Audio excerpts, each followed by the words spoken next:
welcome to Medieval History.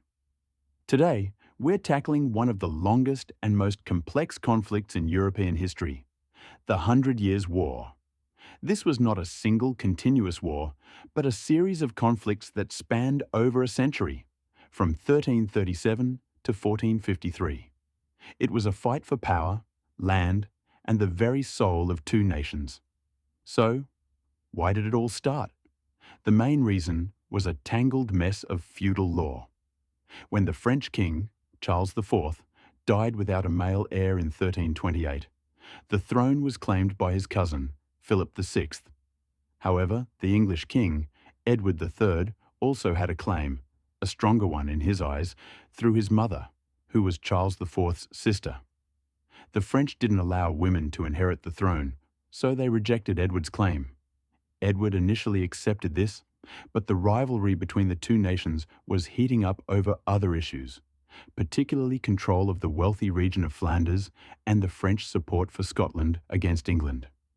Finally, in 1337, Philip VI seized the last English territory in France, sparking the war. The war can be broken down into three main phases. The first phase, the Edwardian War, began with an unexpected series of English victories. Though a smaller army, the English were masters of a new weapon, the longbow. At the Battle of Crécy in 1346, their archers decimated the French cavalry, shattering the myth of the invincible mounted knight.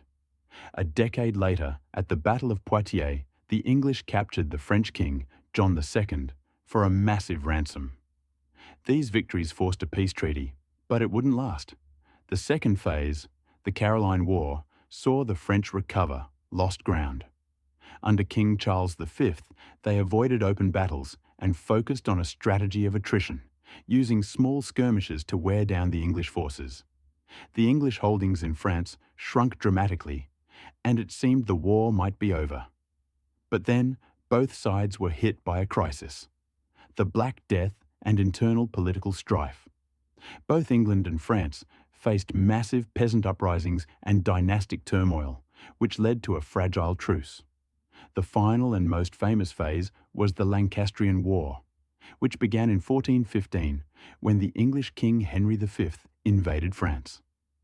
At the Battle of Agincourt, Henry V led a weary, outnumbered army against a far larger French force. Once again, the longbow proved decisive, and the English won a stunning bloody victory. Henry's triumph was so complete that he was named heir to the French throne. But this is where our story takes a turn.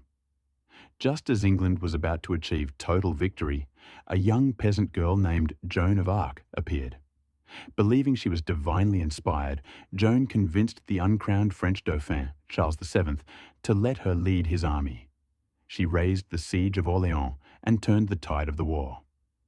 Although she was later captured and executed by the English, her actions reignited French nationalism.